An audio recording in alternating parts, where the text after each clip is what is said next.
Hello everyone, my name is Jack, welcome to Skillcapped. Today, we're going to discuss the best agents for high-level ranked and pro play.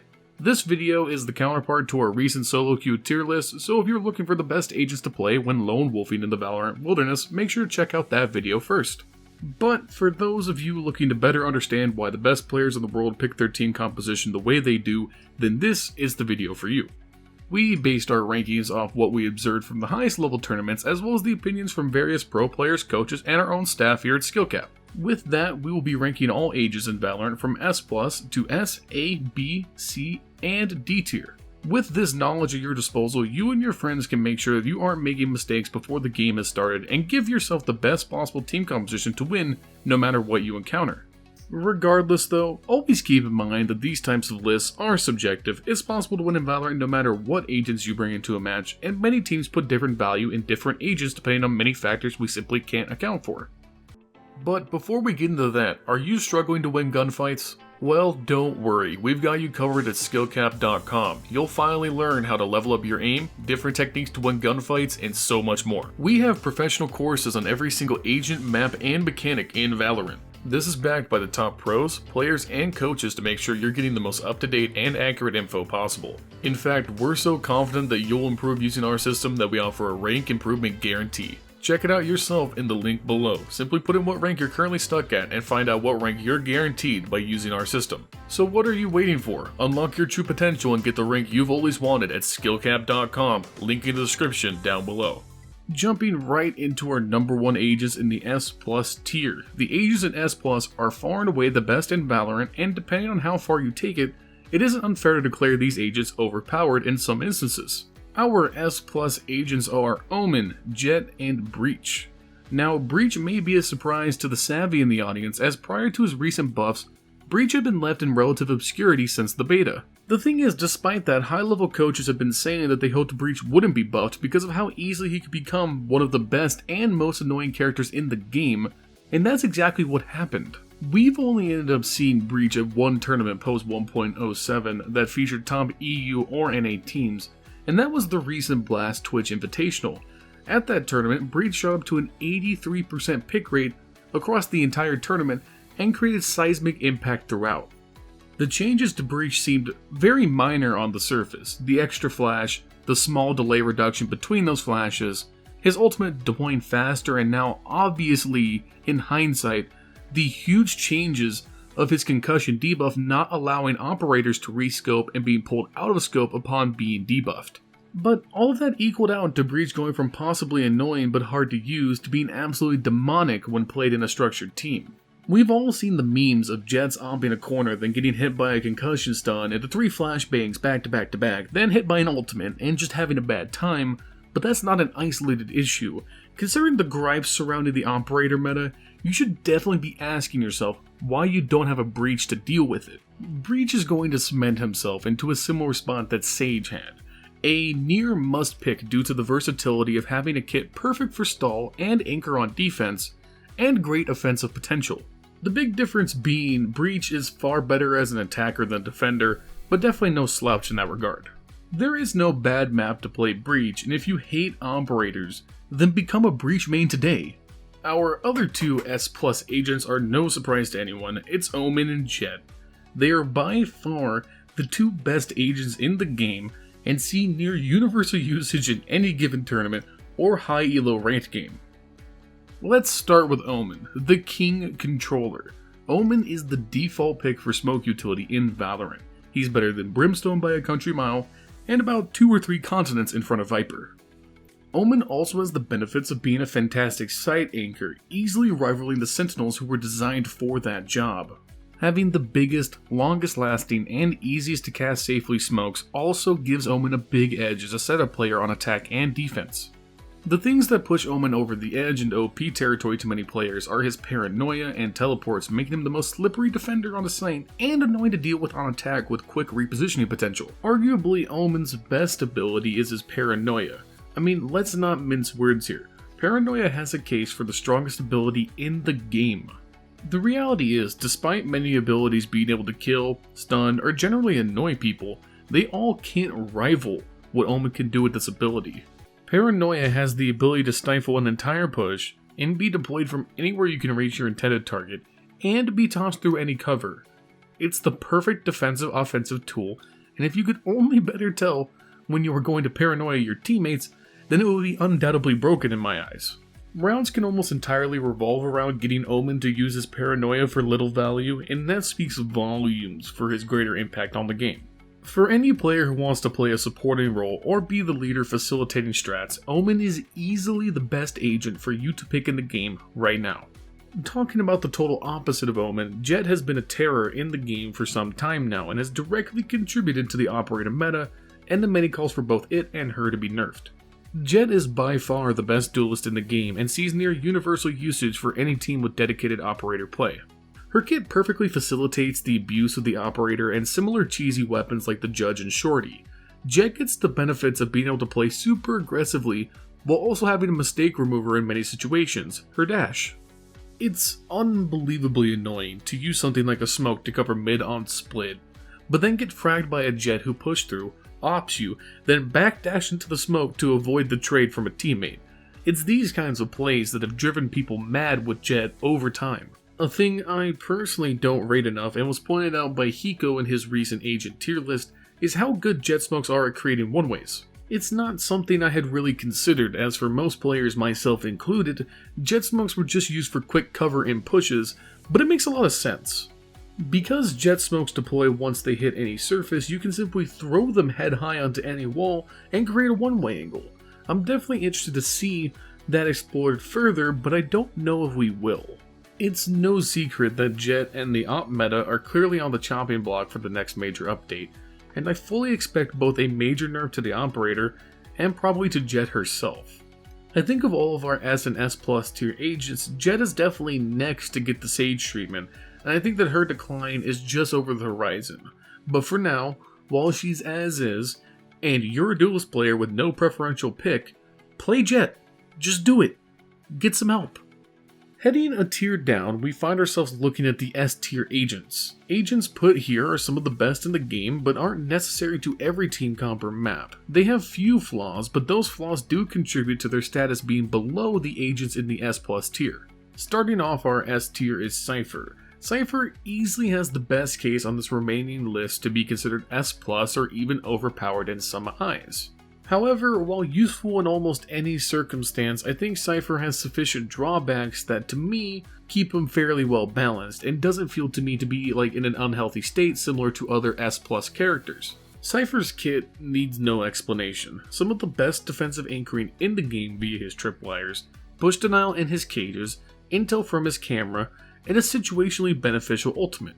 We all know the inherent strength of Cypher, but he does come with a fair few downsides. Tripwires on offense almost only get used to cover flanks and aren't really proactive at all. Cypher cages become decent but very limited smokes, and his camera maintains the most usefulness, but it becomes more map dependent like Ascent or Split, whereas it goes down heavily in its viability on Haven or Bind attacking. I would say Cypher's biggest weakness is his ult, and that's just down to the situationality of the ability. Needing line of sight, a recent kill, and to be in range all can be of a great constraint to the Cypher player. He easily has the lowest ultimate usage in the game, but it's not a big enough issue to detract from his overall benefits backed up by his generally very high pick rate since the start of the Ignition series tournaments. Our other S tier agent is Sova, and full disclosure, I think it's perfectly fair to swap Sova between A and S depending entirely on how you see his benefits. But based on what I've seen across the tournaments I've watched as well as my own experiences in ranked, I think Sova deserves the S tier spot. Sova is the best flex pick in the game. He's not necessary to the team, but has dominant impact when played correctly. His kit is versatile and useful on offense and defense, and while he struggles on Haven and Split, he's amazing on Ascent and Bind. Sova doesn't have many downsides, but he suffers from not being in the must-pick category. Unless you have pre-made strategies going into a match, it's rare to first pick lock in that Sova player, and he often ends up being that last pick fill agent. This isn't a bad thing, and it's undeniable how good Sova can be, especially in games against Cypher and Killjoy, or both. Those shock darts allow instant clearing of heavy utility if you lack a raise to do the same. Sova can be one of the best characters on Ascent with Recon Dart assisted Odin spam, and he does really well on Bind because of how much Recon Darts can cover on that map specifically. The Owl Drone is also easily the least costly scouting tool in the game and is invaluable when used correctly. Moving on to our next tier, agents in the A tier are significantly better than the agents below them on this list. They may be more map specific than those above them and end up being fill picks in the cores built out of the S and S plus tier agents, but are still undoubtedly amazing choices. Phoenix offers the third, or fourth if you're a Reyna stan, best flash ability in the game, but where Breach and Omen have stuns that last longer or have more of them, Phoenix strikes the balance of bringing two flashes that have great versatility in their deployment.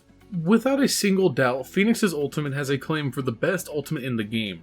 Run It Back has a 6 charge cost, and considering Phoenix players will often be slotted into the entry role in the team, Phoenix ends up getting significantly more ults per game than other characters, and because of its impact can be gained with relative ease, there's rarely hesitation or a situation where you shouldn't use Run It Back. In his recent agent tier list, Hiko said that great Phoenix players could get 3 or more ultimates per half in a game, and the potential impact of that is massive to consider.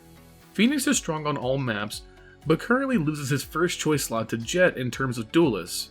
But if a team prefers a second duelist in lieu of a Breach or Sova, then Phoenix is the first consideration. Prior to the most recent Satchel nerfs in 1.8, Raze and Phoenix were basically interchangeable as a team's second duelist pick. And if this video was done about a month from now, I think Raze would land lower, because currently the meta is turning against Raze at a high level of play. Not only does Raze not do well on maps like Bind and Ascent, with Sage getting blasted out of the must-pick meta, the Sage-Raze combo is effectively gone. Prior to 1.7, Raze and Sage could create a massive synergistic combo that enables Raze to get the most out of her nades and Showstopper ultimate via abusing Sage slow orbs. With that combo going way down in viability and Raze no longer being able to instantly abuse her satchel damage to take 1v1s into her favor, I fully expect Raze to go down in viability in the next few months, assuming no more changes to her kit. I think that as of right now, she deserves her A ranking based on performance in recent tournaments and viability in ranked, but I wanted to be transparent and represent the growing number of issues with playing Raze. Killjoy is easily the surprise pick of this list, and it mainly comes from my perception of the game. Most other tier lists have Killjoy and Reyna swapped between A and B tiers, spoilers, but I personally think Killjoy is a lot better than people are giving her credit for. The Sentry is one of the best tools for annoyance and stall in the game, and borderline overpowered in the pistol rounds. Nanoswarms can be set up in a variety of spots to create great impact both defensively and offensively, and her Alarm Bot offers up great flank coverage and wombo combo setups on defense with the Nanoswarms. Killjoy's ultimate is probably my current favorite ability, and beyond my own bias, I think the impact and play potential is currently being shown at a breakneck pace. From great attacking takes to push people off of sites, to last man standing defensive holds, where you slap the Detain down behind cover and keep the attackers from taking control of the site. Detain represents all the best aspects of ultimates in this game to me. It's strong, with strong downsides, and can be defeated, but when executed well is absolutely deadly. Killjoy really only has one weak map, and that to me is Bind, especially with how much better Cypher is in her stead. But all in all, I think Killjoy has a great spot in the meta, and can be very valuable in ranked despite her issues at the pro level. B tier agents are good, but not great, and are almost always considered to be less useful than others, and really only brought out by enthusiasts or dedicated team compositions. Our only B tier agent is Reyna. Reyna to me is the worst duelist in the game at the pro level while being far and away one of the biggest nightmares at low level play in ranked. I think there is a certain point where the skill levels in ranked make Reyna significantly worse. Her kit entirely relies on getting frags, and if you can suppress or stall out her ability to do that, then she goes way down in usefulness. Don't get me wrong, players like Scream and Tense do make Reyna look good at times and play her to a high efficacy at the highest levels of play, but those are outliers. Two of the most mechanically gifted players in Valorant play her decently, but still don't have high win rates in tournaments with her, isn't a proof of concept to me. I don't think Reyna is underpowered, by the way. I don't really know how you change Reyna for this phenomena to go away, but as of right now, Reyna is like a skill check character, and high level players should never struggle to deal with her except for fringe cases. Moving on to the C tier. C tier agents are not necessary to a winning team composition, but people may still pick them for very specific niche usages. Our first C tier agent is Sage, still reeling from her sudden plummet from being an S+ tier agent to being seen as obsolete by most pros.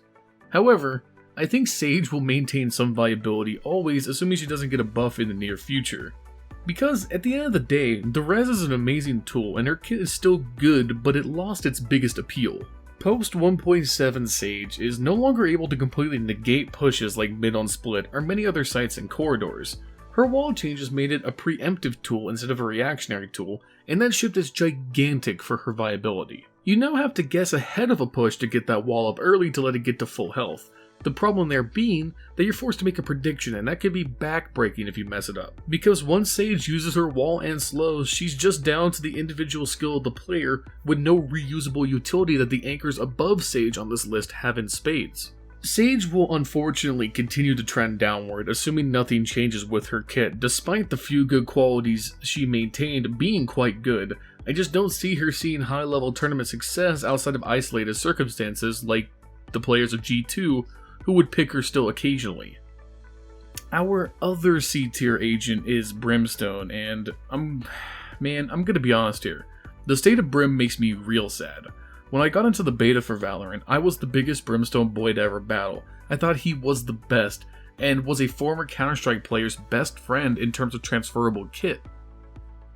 But with Omen just being a superior Brim, there's very little reason to take him as your main smoke character. Teams like FPX have had some success using Brim as a secondary smoke user on their leader Angel, and while it was cool to watch, I don't think it's indicative of his stock going up in the general metagame. Brim can't anchor like Omen, and if his smokes get baited out early, then Brim is effectively useless, while teams with Omen can stall for his smokes to regen. Brim could do with an adjustment in my opinion, but I don't know what you change to Brim that doesn't take him to an over-the-top status, because what we really don't want in Valorant is a metagame with current Omen and a newly overpowered Brimstone, because we will all die from smoke inhalation. Maybe it's just as simple as an adjustment to Omen that brings Brimstone up, but it's just too hard to say. Our last tier for today is D.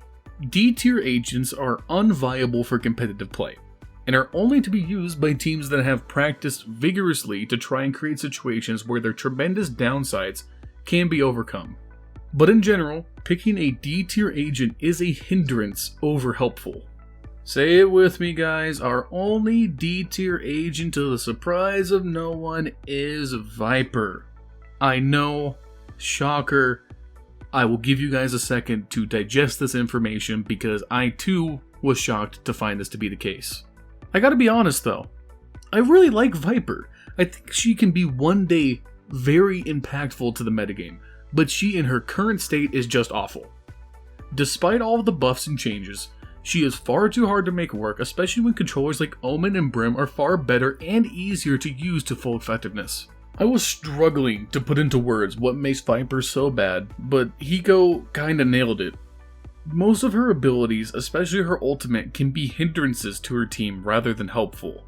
Her ultimate takes up so much space and the visibility for the not-Viper players is so bad that it gets in the way. Everything she does would be amazing in a 1v1 scenario, but she's so bad at doing things that don't hurt her team as well.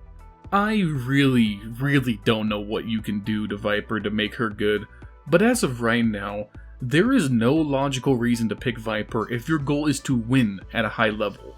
Despite the cool strats I may have shown off in previous pro strat books, they don't hold up. She's just not worth picking. And remember, if you want to improve, win more gunfights, and get the rank you've always wanted, then check out skillcapped.com, link in the description below. And that's our tier list for agents at high elo and pro play. What do you guys think? Would you rank any of these agents differently? Let us know in the comments down below. And while you're down there, make sure to like, subscribe, and hit the bell icon to get more premium guides with one goal in mind, helping you become a better player. We here at Skillcapped want to thank you for watching, and we'll catch you in the next one.